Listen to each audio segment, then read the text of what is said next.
Donc, bonjour tout le monde. Aujourd'hui, on va vous parler de deux modules qui sont dans la galaxie des produits de Nutanix, qui sont la partie Prism Pro et la partie Files. Donc, on va attaquer directement en fait par la partie Prism Pro. Pour remettre dans le contexte et pour que tout le monde ait le même vocabulaire, chez Nutanix, la partie Prism, c'est ce qui nous permet d'accéder à l'interface de management. Et il y a plusieurs types de Prism.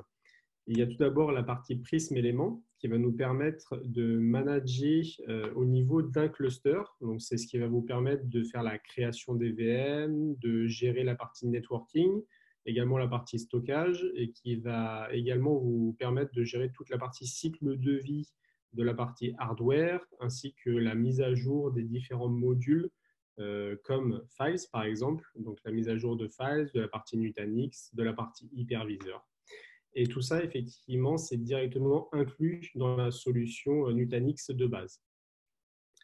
Ensuite, il y a un module qui s'appelle Prism Central qui va vous permettre de manager plusieurs types de serveurs et plusieurs types de clusters. Donc, quand on est dans un environnement multi-cluster sur Nutanix, Prism Central va regrouper l'ensemble des interfaces de management de ces clusters. Et depuis une seule interface qui est Prism Central, vous allez pouvoir manager vos multitudes de clusters en fonction de leur hyperviseur, en fonction de leur situation géographique. Et toutes les nouvelles fonctionnalités qui sont aujourd'hui développées sur Nutanix sont visibles et manageables depuis Prism Central. Donc, si vous entendez parler de objets, de Kubernetes, de sécurisation de la partie networking, tout ça, en fait, c'est des choses qui sont manageables depuis Prism Central. On évite effectivement de multiplier le nombre d'interfaces pour rendre la vie aux utilisateurs le plus simple possible. Et cette fonctionnalité-là de Prism Central est également inclue directement dans la solution Nutanix. Aujourd'hui, le module sur lequel on va se concentrer, c'est la partie Prism Pro, donc qui est une licence additionnelle à Prism Central et qui, elle, amène de nombreuses fonctionnalités pour faciliter au maximum la gestion du cycle de vie et de l'ensemble des interfaces qu'il peut y avoir sur les plateformes Nutanix. Donc, il va y avoir de nombreuses fonctionnalités comme du capacity planning, des actions automatisées, pouvoir faire aussi des scénarios what if. Donc, qu'est-ce qui se passe si demain j'ai 100 postes VDI en plus sur mon interface? On va pouvoir créer aussi toutes des règles d'automatisation pour minimiser en fait le nombre d'actions qui vont être demandées à la partie IT de votre entreprise tous les jours. Et ça, c'est un module additionnel et qui se licencie par nœud. Donc, comme je vous l'ai dit, ce module additionnel Prism Pro, en fait, c'est des fonctionnalités qui vont s'ajouter à Prism Central. Et encore une fois, Prism Central va vous permettre de consolider depuis une seule et même interface en version web, tout simplement, la management de l'ensemble de vos clusters que vous pouvez avoir sur la partie Nutanix. Vous pouvez avoir plusieurs clusters parce que vous avez plusieurs hyperviseurs ou parce que vous avez plusieurs types d'environnements, parce que aussi vous avez plusieurs sites, par exemple un site de production, un site de PRA. Et vous pouvez avoir des petits sites qu'on appelle des sites robots, Remote Office, Branch Office, sur lesquels vous pouvez directement mettre du Nutanix et manager tout ça depuis la seule et même interface qui est Prism Central. Donc Prism Pro, les principaux avantages en fait de cette solution, ça va être la partie automatisation. Donc de manière automatique, vous allez pouvoir avoir des recommandations sur le dimensionnement de vos VM. Vous allez aussi avoir des capacity planning qui vont vous permettre d'avoir une vision détaillée de ce qui va se passer dans votre infrastructure en fonction de la consommation que vous avez fait, que ce soit sur la partie CPU, la partie RAM ou la partie stockage.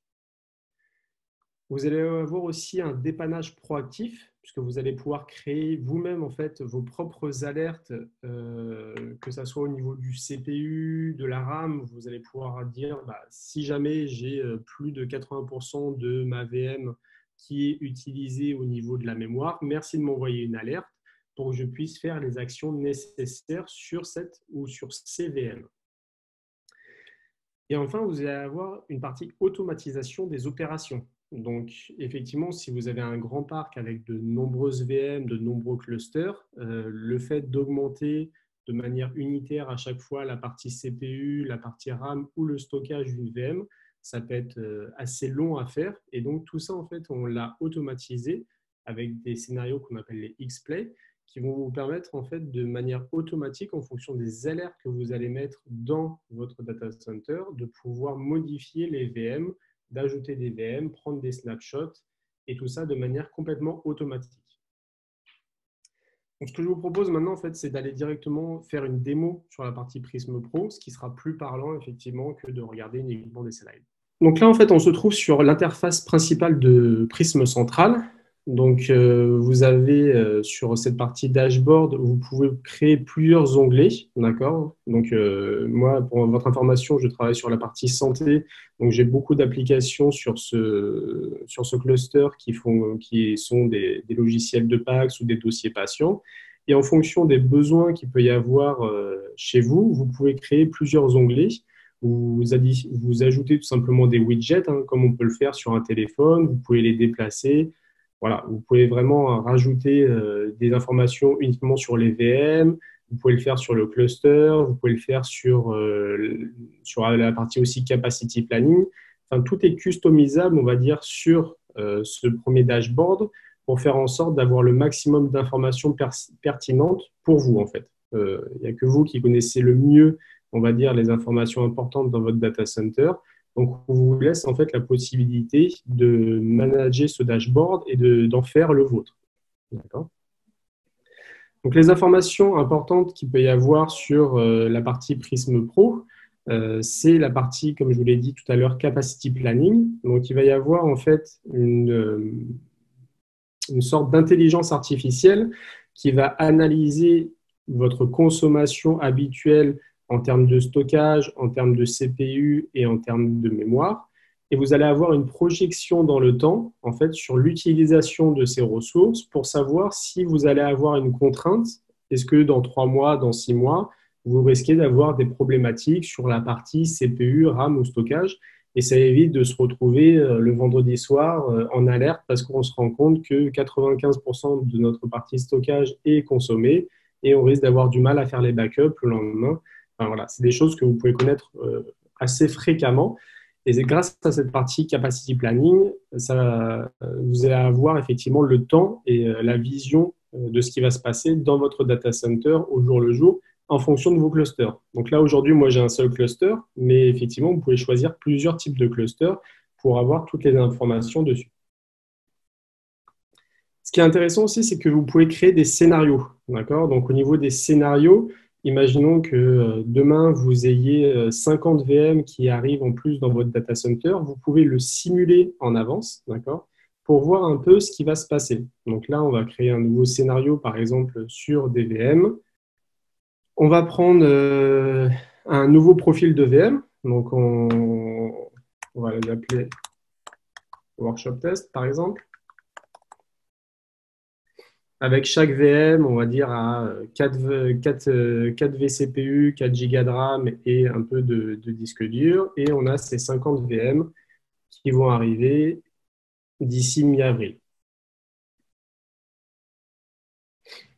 Et là, directement, en fait, le système va vous montrer qu'il va y avoir des contentions. Donc, effectivement, on le voit dès la mi-avril, vous allez avoir des problématiques sur la partie CPU, mémoire et stockage.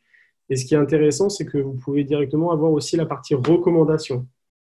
Donc, le système va vous recommander un nouveau type de nœud pour vous permettre en fait d'accueillir ce nouveau workload. Et ce qui est super, c'est que vous allez pouvoir directement en fait en générer un PDF. Et du coup, vous allez avoir votre rapport en fait qui va être prêt, et vous allez pouvoir directement démontrer pourquoi vous avez besoin effectivement de faire une croissance sur votre cluster en fonction du niveau workload. Sur le résumé du PDF, effectivement, d'ici 26 jours, si jamais vous ne faites rien au niveau du matériel, vous allez avoir des contentions sur ces différents éléments-là. Et voici ce qu'on vous recommande en fait pour pouvoir accueillir ces nouvelles VM dans votre data center.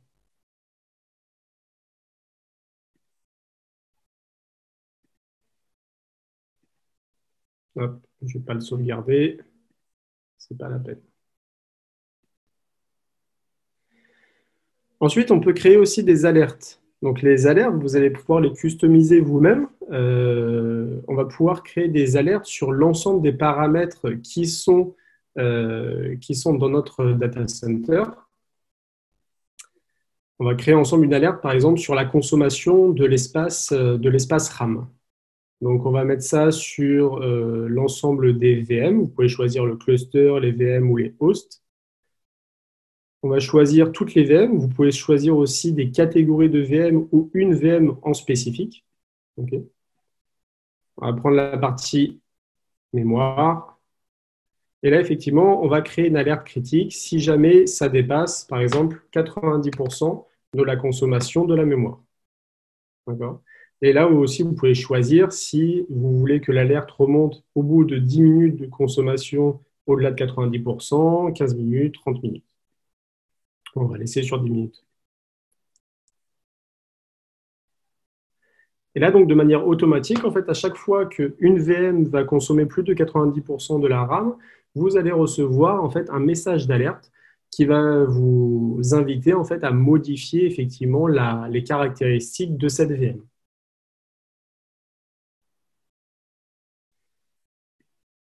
Après, vous allez pouvoir créer des playbooks. Les playbooks, c'est ce dont j'ai parlé tout à l'heure, c'est des actions automatisées que vous allez pouvoir faire en fonction des alertes que vous avez créées. Donc, il y a des alertes qui sont déjà pré-créées, mais là, par exemple, on va pouvoir créer un playbook. Donc, c'est des actions automatisées, une suite d'actions automatisées qui vont se déclencher en fonction de l'alerte qu'on vient de créer.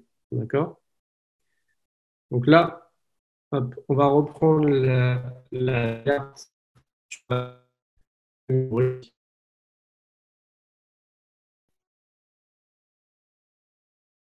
Hop, ça recherche un petit peu.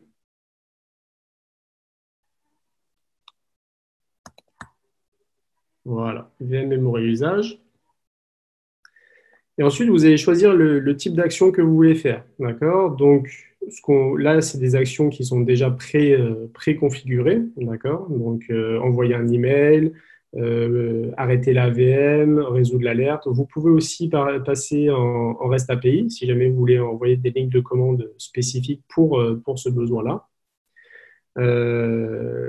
Et donc là, ce qu'on peut faire, par exemple, c'est prendre en premier un snapshot de la VM, parce que si jamais par la suite on fait une action et qu'on se rend compte qu'il y a des problèmes dessus, on va vouloir revenir en arrière.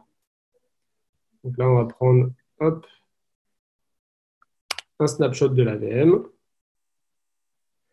Ensuite, en fonction effectivement de la partie memory et de la partie OS, vous allez pouvoir de manière à chaud en fait augmenter la mémoire de la VM.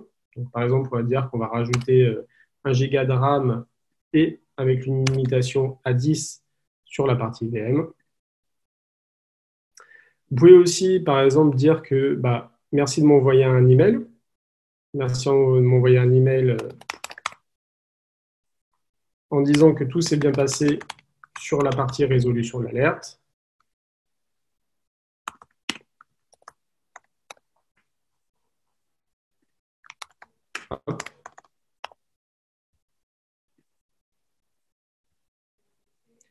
Et pour finir, en fait, on peut très bien, de manière automatique, faire un acknowledge de l'alerte. Donc, pour pas que ça remonte effectivement dans les différents problèmes et pour pas que ça remonte, on va dire, dans les stades. Donc, directement, ça va supprimer l'alerte qui a été créée.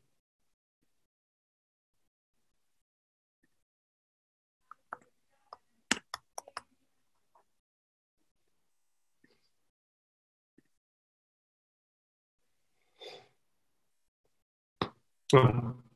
Et donc, directement, on voit qu'on a un book donc, qui s'appelle VM Memory. Et si jamais, donc, demain, on a une contention au niveau de la partie memory sur l'ensemble de nos VM, et ben, automatiquement, l'espace RAM en fait, de la partie VM va s'augmenter, va nous envoyer un email et il n'y aura aucune action manuelle à faire si jamais il y a des problèmes de contention sur la partie mémoire. Après ça, vous pouvez le faire effectivement sur la partie CPU, sur la partie stockage, sur la partie problème d'OS. Enfin, voilà, il y a un large panel de choix qui peuvent être faits dessus. Ce que je voulais vous montrer également, c'était la partie optimisation des VM. D'accord? Donc, de manière automatique, on en a parlé tout à l'heure, on peut optimiser les ressources sur les VM. Donc là, vous allez avoir effectivement, vous voyez qu'il y a sur l'ensemble de mes VM, alors c'est un environnement de test, donc j'ai beaucoup de VM qui sont over-provisionnés, hein, puisque ce n'est pas un environnement de production, donc elles ne font pas souvent grand-chose, mes VM. Vous allez aussi avoir les VM qui sont inactives ou les VM qui sont contraintes au niveau de la partie CPU ou de la partie RAM. Et là, donc directement, si jamais on va sur les VM qui sont over-provisionnés, vous allez avoir les listes de ces VM-là. Donc là, par exemple, on va prendre une VM Frame. On va regarder effectivement dans la partie Metrics, quelle est la partie usage de la partie mémoire.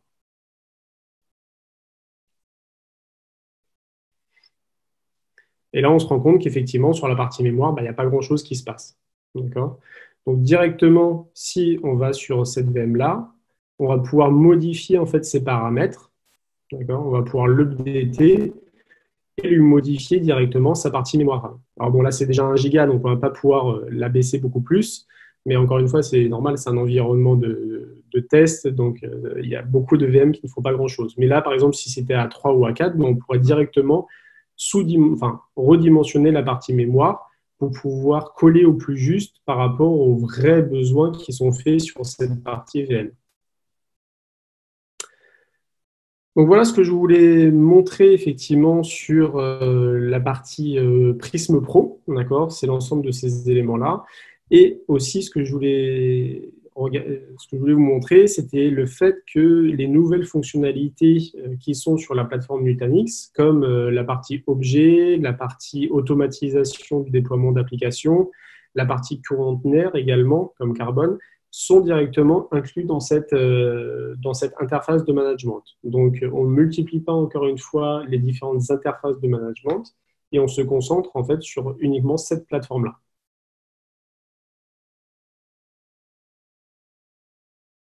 Donc, maintenant, la partie Files. Donc, Files, effectivement, aujourd'hui, est un élément qui est présent dans Prism Element. C'est un des premiers produits qui a été développé avec la partie Nutanix. Et en fait, c'est dû au fait qu'il y a une croissance et même une explosion, on va dire, au niveau des datas non structurées. D'accord? Donc, ici, c'est quelques chiffres pour vous donner un peu l'idée des quantités de data dont on parle. Aujourd'hui, avec tous les appareils connectés, avec les médias sociaux, avec les téléphones, les vidéos en 8K aujourd'hui qui sont en train d'arriver, et vraiment surtout l'explosion en fait de la voix. Alors, je vais remettre les gens en mute parce qu'on entend certains se moucher et j'espère que c'est pas c'est pas un mauvais virus qui arrive.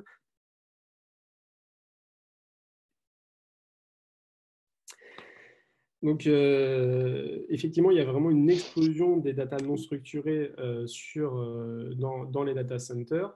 Et aujourd'hui, ça représente plus de 80% en fait, de l'ensemble des data. D'accord? Donc, il faut effectivement se préoccuper grandement de ces datas-là, puisque généralement, on se concentrait uniquement sur les data structurées, donc souvent en mode bloc dans le data center, pour les applications legacy. Et aujourd'hui, toutes les datas non structurées doivent elles aussi être accompagnées de l'agilité, de la transformation sur la partie cloud et doivent pouvoir être managées de manière la plus simple possible puisque leur nombre grandit et aujourd'hui, de plus en plus d'entreprises basent toutes leurs valeurs sur l'analyse en fait, de ces datas. Donc, les différents challenges d'un serveur de fichiers aujourd'hui, c'est de limiter, on va dire, la spécialité des utilisateurs qu'il peut y avoir dessus, donc les rendre moins complexes, essayer de faire en sorte qu'il n'y ait plus de silos entre les datas structurées et les datas non structurées, pour effectivement limiter la complexité à manager ce type d'environnement. D'accord ? Le point aussi très important, c'est de pouvoir monitorer ce qui se passe sur notre serveur de fichiers, que ça soit au niveau des utilisateurs, qui fait quoi dans mon entreprise, et aussi au niveau des fichiers. Tel type de fichier était accédé par qui, quand, comment. Et surtout, c'est une façon de se protéger, notamment contre la partie ransomware. Si jamais on se rend compte qu'il y a un nombre d'utilisateurs qui essayent de manière récurrente d'accéder à des fichiers dont ils n'ont pas les permissions, on peut penser effectivement qu'il y a un ransomware qui essaye de faire des modifications de fichiers ou du cryptage de fichiers dans notre data center. Donc, c'est vraiment très important aujourd'hui de savoir ce qui se passe dans notre serveur de fichiers pour effectivement se protéger de la partie ransomware, mais aussi pour se rendre compte du nombre de fichiers qui sont accédés et ou qui ne sont pas accédés depuis un certain temps, d'accord, pour pouvoir faire aussi de l'archivage légal. Puisque si on ne sait pas ce qui se passe sur notre serveur de fichiers, on n'est pas forcément en mesure de pouvoir déstager une grande partie de ces informations-là sur des stockages qui coûtent beaucoup moins cher et qui sont beaucoup plus capacitifs. Je pense notamment à de l'objet en S3. Du coup, ce qu'on attend aujourd'hui d'un serveur de fichiers, c'est qu'il ait les mêmes caractéristiques et les mêmes avantages qu'on peut retrouver sur la partie VM et hyperconvergence. Donc, il faut absolument effectivement que ce type de serveur de fichiers soit drivé par la partie software defined, d'accord. On ne veut pas qu'il y ait d'adhérence particulière par rapport à un matériel. Quand on voit aujourd'hui à la vitesse à laquelle il y a une croissance en termes de performance sur les disques durs, sur les types de protocoles de disques durs, sur la partie également réseau. Un serveur de fichiers qui est software defined va pouvoir s'adapter de manière beaucoup plus rapide à ces différentes avancées technologiques qu'il y a sur le matériel. Il faut aussi que ça soit très simple et scalable pour pouvoir grandir de façon quasiment illimitée et pour pouvoir le manager de la manière la plus simple possible, malgré des données qui peuvent être de l'ordre du pétabyte, voire plus. Il faut aussi que ça soit assez intelligent pour pouvoir savoir, comme je l'ai dit tout à l'heure, ce qui se passe dans notre serveur de fichiers et pas être uniquement, on va dire, un bac à sable dans lequel on remplit d'un certain nombre de fichiers sans savoir ce qui se passe dedans. Aussi très concentré du coup sur la partie API pour pouvoir s'intégrer avec de nombreux outils tiers pour pouvoir les manager de la manière la plus simple possible et de pouvoir le rendre aussi sécurisé. Donc quand on parle d'API driven, c'est aussi sur la partie antivirus et autres. La partie résilience et performance, bien sûr, doit être présente puisqu'il y a beaucoup de gens qui vont gérer aujourd'hui ce type de data et y avoir accès de manière récurrente et devoir faire, par exemple, de la BI, faire du marketing dessus ou autre. Et il faut que ça soit intégré avec des clouds. Effectivement, aujourd'hui, on veut que les choses soient cloud hybrides et de pouvoir déplacer, on va dire, de manière assez facile des datas entre notre data center et pouvoir les partager avec l'ensemble de nos collaborateurs qu'on peut avoir à travers le monde. Donc, l'architecture de Nutanix Files, c'est donc du coup effectivement une chose qui est entièrement logicielle, d'accord, et on peut le déployer directement sur un cluster Nutanix déjà existant, ce qui permet en fait d'éviter d'avoir deux silos, par exemple un silo pour la partie VM et un silo pour la partie serveur de fichiers. Aujourd'hui, en fait, la partie Nutanix Files, c'est des VM, c'est uniquement des VM qu'on peut déployer sur une infrastructure Nutanix. Donc, ce qui va nous permettre effectivement, encore une fois, de casser les silos. Et tout ça va être manageable depuis Prism. Donc, on ne rajoute pas une interface de management. On ne rajoute pas de nouvelles connaissances et de nouvelles compétences dans notre data center. Et on va du coup limiter en fait, les besoins en termes de formation et en termes de temps pour maintenir les lumières du data center allumées. Nutanix Files, c'est donc un protocole aussi qui peut être accédé en SMB ou en NFS V3 ou V4, et aussi en multiprotocole, c'est-à-dire qu'un même fichier, on peut l'attaquer en SMB et en NFS de manière unilatérale. On peut aussi le déployer sur l'hyperviseur ESX ou AHV, qui est l'hyperviseur de chez Nutanix. Donc, c'est aussi multi-hyperviseur. Et de manière native, en fait, on va avoir des snapshots qui vont être repris de ce serveur de fichiers pour pouvoir revenir facilement dans le temps si jamais il y a une erreur humaine. Par exemple, s'il y a suppression d'un fichier dans la partie Nutanix Files, vous allez pouvoir repartir des snapshots pour pouvoir retrouver ce fichier-là, et vous n'aurez pas besoin de forcément devoir repartir des backups que vous aurez fait la veille, par exemple. Donc, comme je le disais, la partie multiprotocole est très intéressante puisqu'un même fichier peut être lu et écrire en même temps depuis la partie SMB et NFS. Donc, on le verra aussi tout à l'heure comment est-ce qu'on crée un serveur de fichiers et où est-ce qu'on donne ces différents types de caractéristiques. Bien sûr, si vous voulez qu'un fichier soit uniquement en NFS ou en SMB, c'est tout à fait possible. Donc là, c'est aussi les différentes étapes. Donc, on a pris des captures d'écran des différentes étapes de la création d'un serveur de fichiers sur Nutanix Files. Donc, c'est pour vous montrer qu'il n'y a pas 36 000 étapes. Donc, on a 5 étapes à suivre et c'est surtout de la configuration de la partie réseau qui est importante. Et c'est ces 5 étapes-là qui vont nous permettre, en moins de 20 minutes, de pouvoir créer un serveur de fichiers sur notre environnement Nutanix. Donc, c'est extrêmement simple et rapide à mettre en place. Maintenant, on va rentrer un petit peu plus dans l'architecture et comment fonctionne Nutanix Files Cluster. Donc, à la base, en fait, Nutanix Files Cluster, c'est 3 VM, qui peuvent fonctionner sur au minimum 3 nœuds, puisqu'on veut faire en sorte que 2 VM ne soient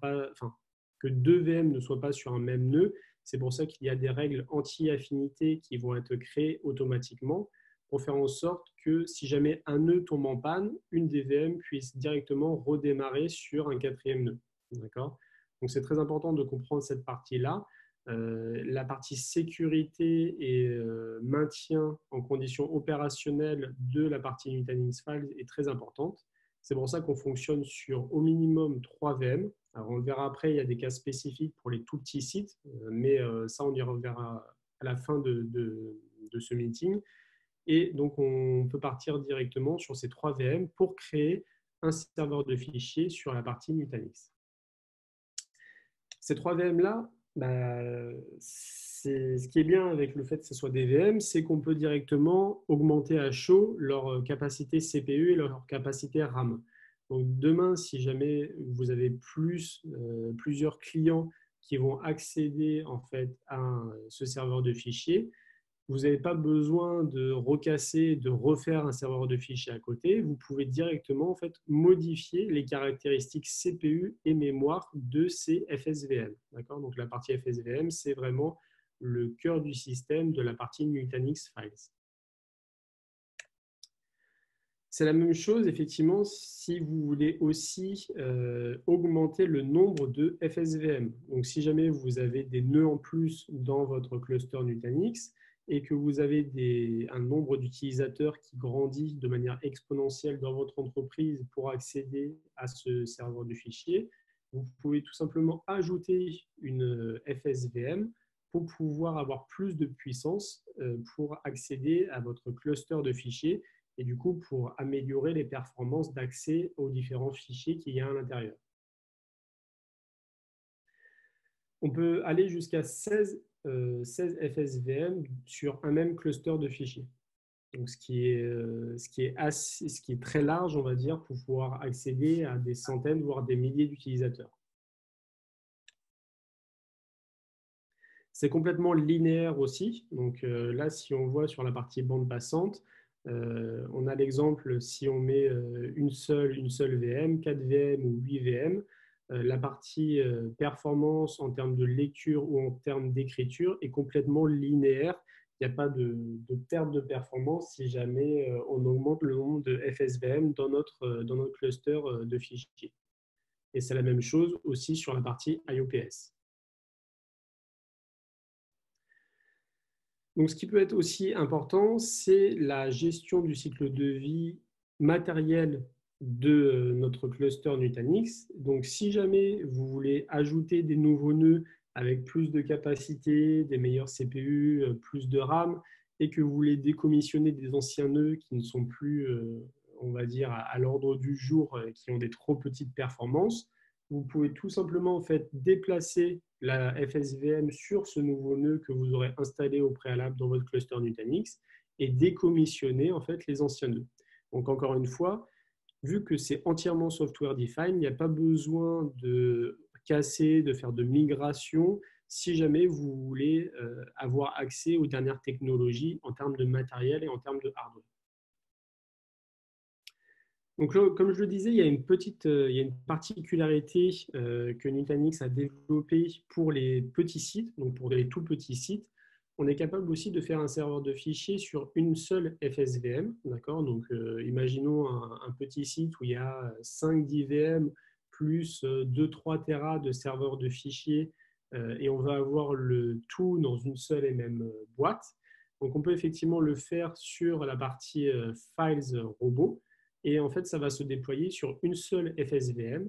Et c'est directement l'hyperviseur qui va délivrer la partie haute disponibilité. Puisque si jamais on a une panne sur un des nœuds, vous allez avoir directement la FSVM qui va basculer sur l'autre nœud. Et enfin, pour finir avec la partie slide, et après on passera à la partie démo, ici on voit qu'on est aussi capable de faire du multi-tenant sur la partie Nutanix Files. Donc vous êtes tout à fait en mesure de créer plusieurs serveurs de fichiers Nutanix Files sur les mêmes nœuds. Donc vous pouvez avoir plusieurs FSVM de différents clusters de fichiers Nutanix sur un même nœud. Donc, si jamais vous avez besoin d'un serveur de fichiers pour la partie marketing, un autre pour la partie RH ou autre, vous pouvez séparer ça effectivement sur un même cluster Nutanix. D'accord. Il n'y a pas besoin d'avoir une seule FSVM sur un seul nœud.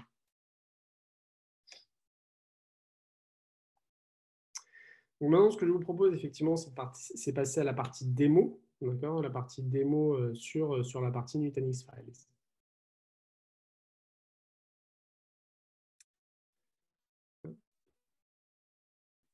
Donc là, je vais me connecter à mon prisme élément.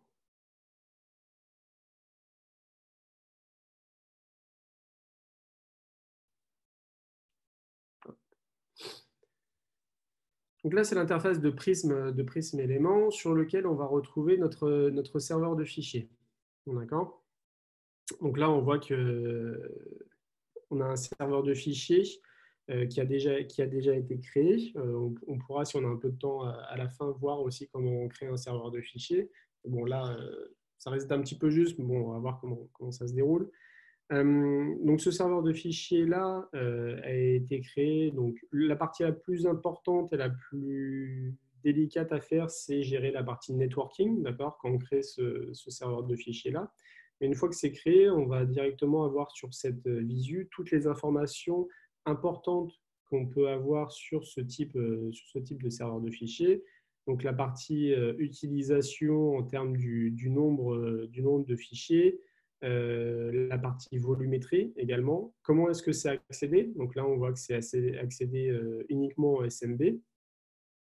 Et aussi, on va voir les informations sur le dimensionnement des FSVM. Donc là, on voit que c'est des FSVM qui sont avec 4 vCPU et 12 Go de RAM.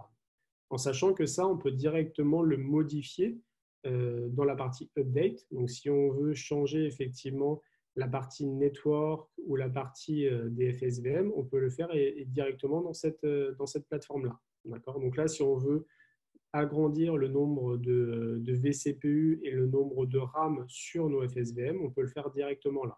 Il n'y a pas besoin, encore une fois, de casser, de faire de migration. Tout est automatique, même si on a une croissance et si on a des problèmes de performance sur cette partie serveur de fichiers. Vous pouvez aussi gérer de cette plateforme la partie antivirus. Donc, si vous voulez manager ça et le relier effectivement avec un antivirus ICAP, vous pourrez directement le faire depuis cette plateforme-là.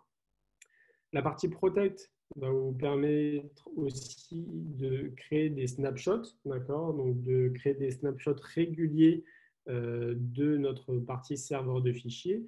Les snapshots, vous pouvez les enregistrer soit en local et vous pouvez aussi les enregistrer sur un autre cluster Nutanix, d'accord?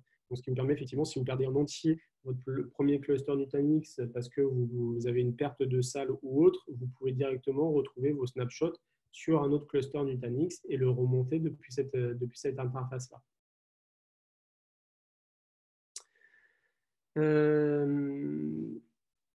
Après, ce que vous voyez ici, c'est pour créer par exemple un serveur de fichiers, on peut aller dedans quand même. On ne va peut-être pas aller jusqu'au bout parce que ça va prendre un petit peu de temps, mais il suffit en fait de lui donner un nom, un nom de domaine aussi, de customiser la partie FSVM.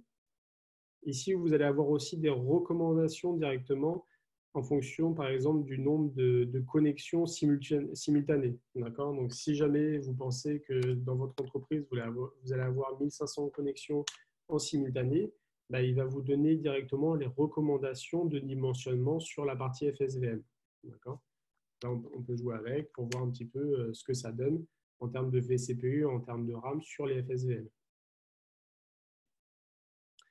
Et après, ce qu'il faudra mettre, c'est la partie connexion au réseau entre la partie Active Directory, User et les FSVM, et la partie connexion au réseau entre les FSVM et notre cluster Nutanix, tout simplement. Alors, un module aussi que je vais vous montrer après, c'est la partie Files Analytics et qui est vraiment en fait un des gros différenciateurs sur notre serveur de fichiers Nutanix.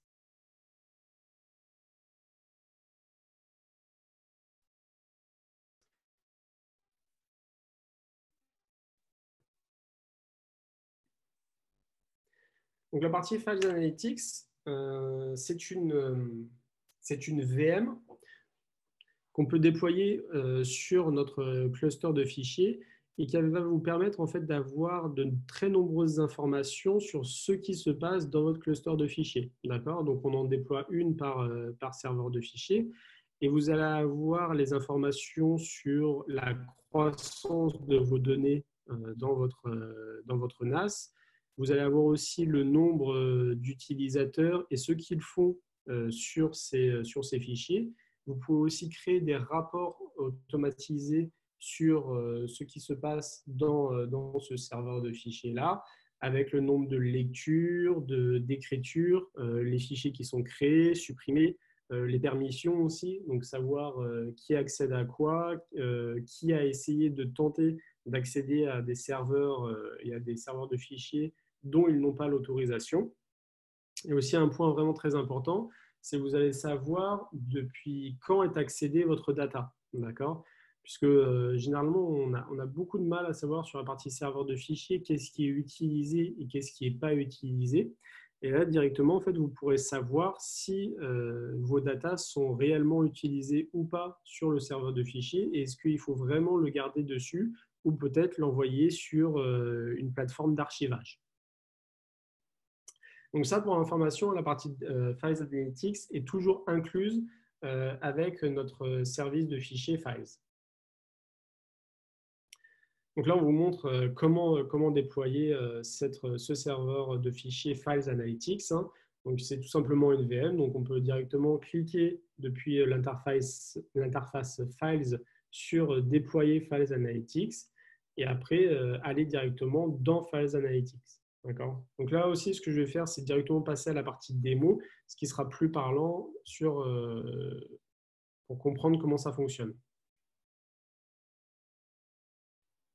Après, vous voyez, une fois que fait Analytics, On va directement sur cet onglet-là et on va tomber sur cette interface. D'accord? Donc, comme je viens de vous le dire, vous allez voir les trends, enfin, j'ai du mal à passer en français, mais les capacités d'utilisation de la partie volumétrie. D'accord? Donc, qu'est-ce qui est supprimé, qu'est-ce qui est ajouté au fil du temps. Vous allez avoir aussi le nom des utilisateurs qui ont eu des permissions enlevées, et des permissions refusées plutôt sur la partie sur des fichiers. Bon, là, c'est en environnement de démonstration, donc là, on voit qu'il y a plus de 3600, 3600 permissions refusées sur un utilisateur. Bon, là, c'est sûr qu'il risque d'y avoir des gros problèmes, hein. Là, je pense qu'on parle d'un ransomware. Mais encore une fois, c'est uniquement en environnement de démo. Vous allez avoir aussi le top 5 des utilisateurs donc, qui utilisent effectivement la plateforme. Vous allez avoir la partie distribution des fichiers en fonction de leur taille, d'accord? Savoir si c'est des petits fichiers de moins de 1 méga ou si c'est des fichiers au-dessus de 1 giga. Vous allez avoir aussi les fichiers qui sont les plus accédés, d'accord? Donc, quel est le fichier ou les fichiers qui sont les plus accédés? Bien sûr, tout ça, vous pouvez le changer. Est-ce que vous le voulez sur les dernières 24 heures, 7 derniers jours, 30 derniers jours? Et vous pouvez avoir aussi plus de types de fichiers, d'accord? Donc, si jamais vous voulez avoir les 50 fichiers ou les 100 fichiers les plus accédés, vous pouvez l'avoir directement aussi depuis cette interface-là. Là, vous allez avoir en fait sur la partie âge de la data, d'accord? Donc, quelles sont les datas qui sont… Donc, ça, c'est pas quand la data a été créée, hein, c'est quand la data a été accédée pour la dernière fois, d'accord? Donc là, effectivement, on voit qu'il y a 87% de la data qui n'a pas été accédée depuis plus de 12 mois, d'accord? Donc là, peut se poser la question, est-ce qu'on va partir sur de l'archivage ou pas pour ce type de data? Ou est-ce qu'on veut tout garder directement sur notre serveur de fichiers? Vous allez aussi avoir la partie distribution des fichiers en fonction de leur type. Est-ce que c'est de la vidéo, de l'image, est-ce que de la doc, du backup, etc., etc. Et aussi sur la partie quelles sont les actions qui sont créées sur l'ensemble des fichiers. Est-ce que c'est plus de la création, la lecture, de la suppression ou autre? Ce que vous allez pouvoir faire, en fait, c'est aussi des audits, d'accord? Donc, vous allez pouvoir créer des audits en fonction des fichiers, des folders, des users ou même d'une adresse IP, d'accord? Donc, par exemple, sur un fichier, on avait vu que l'archive était assez utilisée. Donc, sur ce fichier archive, vous allez avoir toutes les informations sur la partie est-ce que ça a été renommé, supprimé, lu, les autorisations, les permissions refusées ou autres. D'accord? Vous pouvez choisir votre plage effectivement de temps aussi hein, pour pouvoir définir ça. Et vous allez pouvoir aussi mettre des filtres. D'accord? Si vous voulez voir sur ce fichier uniquement les permissions qui ont été refusées, vous pouvez tout à fait le faire. D'accord? Donc là, bon, on voit qu'il n'y a pas de permissions qui ont été refusées sur ce fichier-là. Donc on peut le faire aussi pareil sur la partie folder et également sur la partie user. Si vous voulez voir un user en particulier, savoir ce qu'il fait sur votre plateforme Nutanix Files, vous pouvez aller directement dessus et avoir aussi toutes les informations de quelles sont les actions qui ont été faites par cet utilisateur-là. Ce qui peut être intéressant aussi, c'est que vous pouvez exporter ça en CSV ou en JSON directement pour l'intégrer à d'autres types de reports. Alors, quand je parlais aussi de la partie ransomware tout à l'heure, on a des créations d'anomalies et donc vous pouvez définir vous-même vos règles d'anomalie. Par exemple, si il y a un certain nombre de fichiers qui ont été supprimés, hop, on va en créer une. S'il y a un certain nombre de fichiers qui ont été supprimés par tous les utilisateurs, par un utilisateur en particulier, est-ce que c'est par jour, par heure, d'accord? Et du coup, ça va vous envoyer directement des alertes si jamais, par exemple, on a tous les utilisateurs qui essayent d'accéder à des fichiers qui ne sont pas autorisés ou alors des suppressions de fichiers de manière de manière intensive sur notre plateforme de serveur NAS, vous pouvez avoir des remontées d'alerte directement dans votre boîte mail. Donc voilà un petit peu ce que je voulais montrer effectivement sur la partie Files Analytics, qui est un module, encore une fois, que je précise, qui est directement inclus dans la plateforme serveur de fichiers de chez Nutanix. Donc là, encore une fois, j'ai remis quelques captures d'écran sur la partie Files Analytics qui vous permettra de vous mémorer la partie démo que je viens de présenter. Donc en conclusion, effectivement, les principaux différenciateurs sur la plateforme Nutanix Files, c'est sa simplicité d'utilisation, que ce soit sur la mise en place ou le monitoring, puisque tout est présent depuis Prism. Donc encore une fois, on n'est pas obligé d'avoir de nouvelles compétences et il n'y a pas de nouvelles plateformes de management à utiliser. La flexibilité aussi, hein, vu que c'est uniquement du software defined, encore une fois, c'est que des VM. Donc, si jamais vous avez une croissance au niveau de l'utilisation de ces serveurs de fichiers-là, vous pouvez augmenter très facilement soit le nombre de VM, ou alors vous pouvez faire grossir ces VM-là, que ce soit sur la partie CPU ou sur la partie RAM. Et vraiment, un élément différenciateur très important, c'est cette partie Files Analytics, qui va vous permettre de savoir ce qui se passe réellement sur votre serveur de fichiers tous les jours.